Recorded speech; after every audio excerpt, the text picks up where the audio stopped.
What's up, everybody? It's your man Donovan Sharpe, and welcome to this episode of the Sharpe Reality.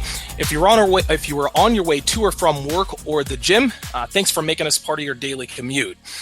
Follow me on Twitter at Donovan_Sharpe. You can also check out my archive over at returningkings.com. You can find all episodes on the sharpereality.com. You can find them on my YouTube channel, iTunes, as well as SoundCloud. And if you want to contribute to the show, just scroll to the bottom right-hand side of my homepage, bookmark that Amazon link, and do your Amazon shopping through my link, and you'll be supporting this podcast at zero cost to you.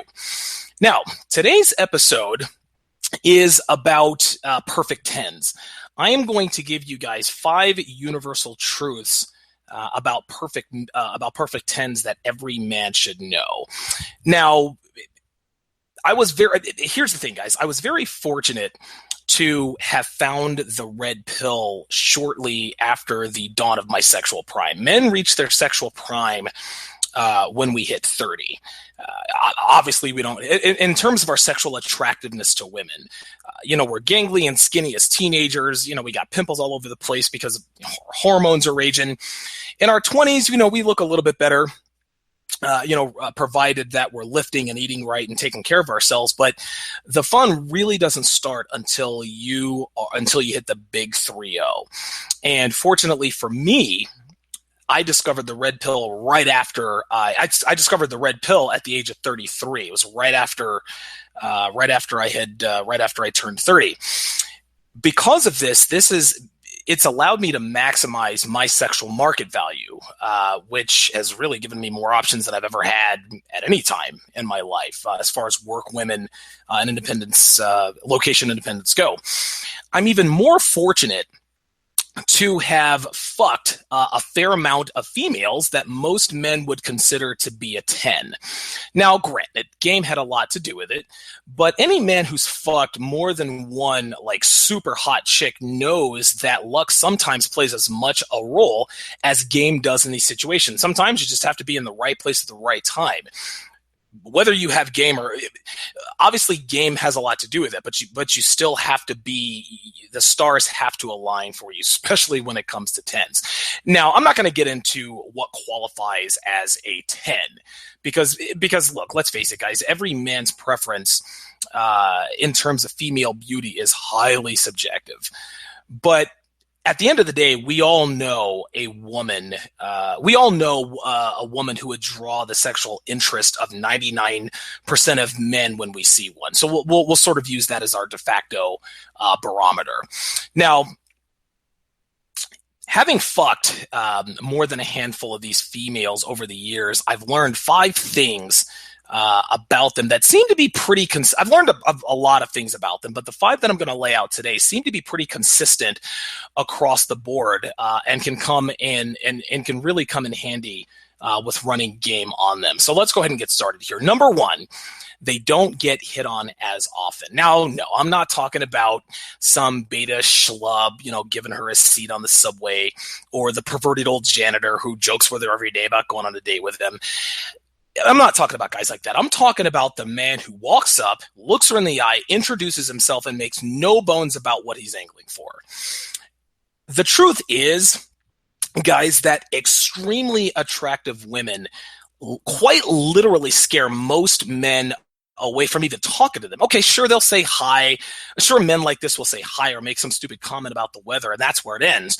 But 95% of men out there don't take it any further because they lack the game and confidence that it takes to talk to women who look like this.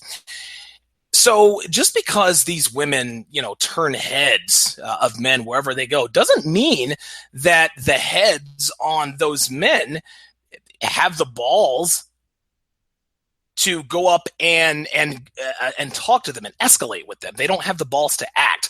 Most of them, just kind of, drool or ogle as she strolls by. Well, this leaves the door wide open for a man like you to walk up and start generating that attraction. Listen, women want to feel those tingles, and women in the upper echelon in terms of aesthetic beauty are concerned, more specifically 10s, they're dying to feel that feeling. And they go through longer stretches of time because they just don't get hit on as often. Number 2, Because they don't get hit on as often, they're much more pleasant than you might think. Look, here's the thing, guys.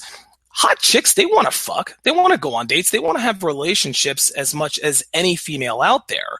But between the lack of quality men, who are bold enough to approach them, then of course dealing with the beta schlubs, who are constantly running terrible fucking game on them. Hey, are you from Tennessee? Because you're the only 10 I see. Their frustration level is almost always at critical mass. But when a man like yourself, has the balls to step to her, okay, swat away the shit test that she deploys and make it clear that you're not looking for a non-sexual relationship with her. You're not looking for just a friend. You're not looking for anything platonic. When this becomes clear to her, she actually becomes quite pleasant if your game is on point. Now, again, you'll have to cut through the bitch shield when you approach her. But similar to Latinas, who are notoriously difficult to talk to, they always soften up once you have established your high value and that you've shown fearlessness in the face of her beauty. Once a woman knows that you're not intimidated by her beauty, she becomes very, very attracted to you because in her mind, hey, this guy talks to beautiful chicks all the time, so this is nothing new to them. Number 3, they are extremely insecure. Any man who has a lot of experience with high value, with good looking females, know that these chicks, they don't compare themselves to average looking girls. 10s compare themselves to other 10s. They're not going to compare themselves to 5s. They know that's not a fair fight. This is exactly what makes them insecure. They see and poke and prod every single flaw that you could possibly imagine, even though they're looking perfect that night. In their mind, they're always nitpicking at themselves. And again, like the constant preening, and this is what you'll have to deal with. You'll have to deal with mirror checking or pretty much any surface with a reflection to make sure that everything's in its place.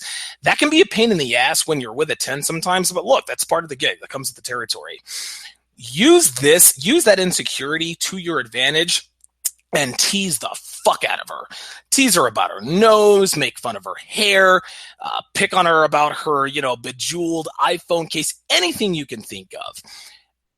Again, guys, nothing makes hot girls hotter for you than teasing them because they're not used to it. They're used to men walking on eggshells and worshiping the ground they walk on and being careful not to make a misstep. If you're just sort of fun, if you're just sort of carefree about the whole thing, your hair's out of place or you got a big nose, whatever the case may be, they grow attracted to you because they know, again, that you're not intimidated or afraid of their beauty. Now, be careful not to overdo it, all right?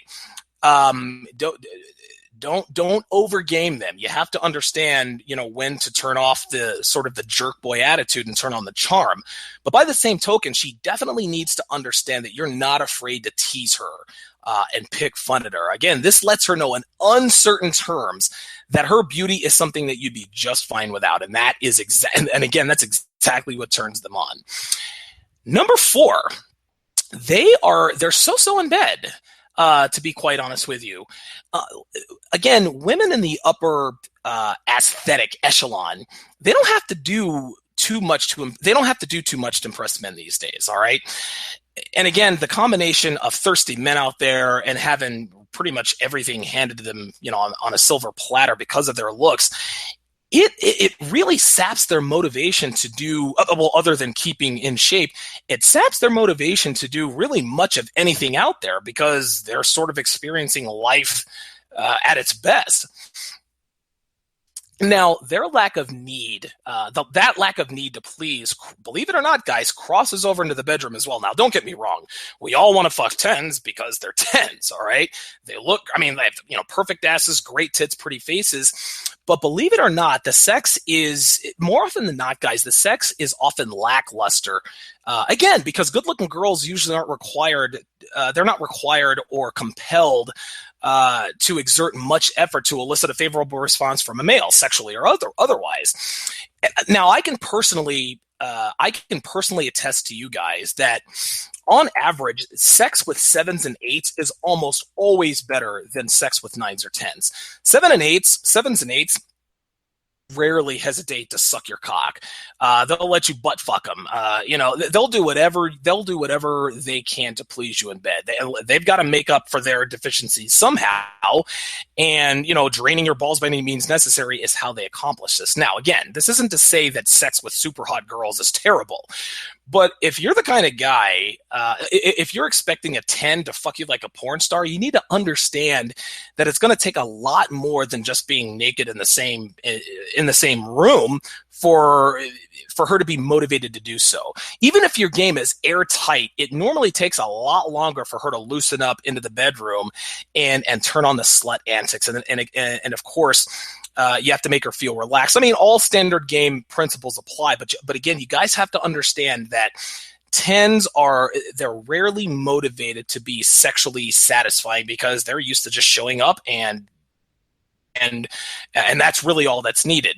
So if you're expecting, sex to be awesome with a 10 each and every time, you got to think again. They need a little bit of motivation, and if your game is tight, more times than not, that can sort of release that inner slut.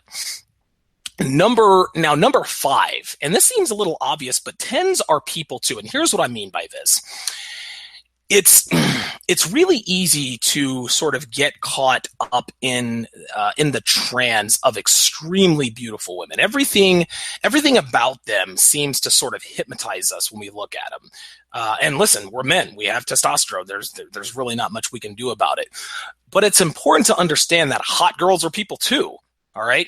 In other words, when they don't shower, they stink. Okay. When they get hot, they sweat. They shit, fart, and burp just like the rest of us. And listen, a lot of guys probably think, well, duh, Donovan, everybody knows that. Well, of course we do. But a woman's physical beauty, it almost stupefies the male mind to the point where all of these things are blocked out. When we're sitting around daydreaming about fucking him or being in a relationship with him, we never think about him sitting on the toilet, taking a steamy shit. What we do is we subconsciously believe that she's always going to look great, she's always going to smell good, and the only reason she needs to use the bathroom is to tinkle. All right, but if you consciously humanize these beautiful girls, and this is what I sort of like to do. I sort of imagine them, ripping a loud, long fart, or imagine them having terrible morning breath. It almost involuntarily triggers your mind to sort of depedestalize them, and that snaps you out of that spell that her beauty has you under. And as a result, it sort of tightens up your game. It humanizes her. It lets you know, okay, look, she's a beautiful woman, but at the end of the day, she shits, farts, and burps just like the rest of us. Now, applying this knowledge, it's simple. We can all sit here and talk about it, but it does take a little bit of practice. Understanding that a perfect 10 sitting alone at a coffee shop or shopping for groceries, she likely hasn't been approached by a man with game, okay, for quite a while, and that when you go up and introduce yourself and strike up conversation, she'll probably be more receptive than you think. And listen, when you number close her, don't be afraid to call her out on her bullshit. Playfully tease her, instruct her on, and give her instructions. Tell her, hey, we're meeting here. We're going to do this at this time. Take control. And, listen, later on, if you get her naked, don't expect to have the best sex of your life that night. It's certainly possible, but it's going to be on you to sort of bring out the freak in her. Because, again, most of the time, she's not just going to drop to her knees and demand to suck your cock just because she agreed to fuck you. Again, 10s, and here's another thing. 10s don't really, blowjobs from 10s are good, but again, 7s and 8s suck cock much better than 10s. That's just how it is. At the end of the day, 10s can be 10s are extremely difficult to fuck, but they're much easier to run game on than you think. Remember, they are choosy about who they sleep with. On the flip side, 5s and 6s and 7s, they're very hard to game because they get hit on all the time. They have these inflated egos. But, listen, you just run a little bit of asshole game and their legs almost involuntarily fly open. That's just sort of the paradox between hot girls and not so hot girls. Hot girls are easy to approach, hard to fuck. Not so hot girls are a little more difficult to approach, but really easy to fuck. every man out there has different strategies and techniques to sort of maximize his chances with 10. So long as you keep those 5 things in mind and just sort of apply your own game accordingly, listen, you might very well, find yourself balls deep in a lot of chicks that most women really don't have the stones to even walk up and talk to. That concludes this episode of The Sharpe Reality. Be sure to visit thesharpereality.com to listen to past podcast episodes, and don't forget to save that Amazon link to support the show. Thanks for listening, guys. Talk to you next time.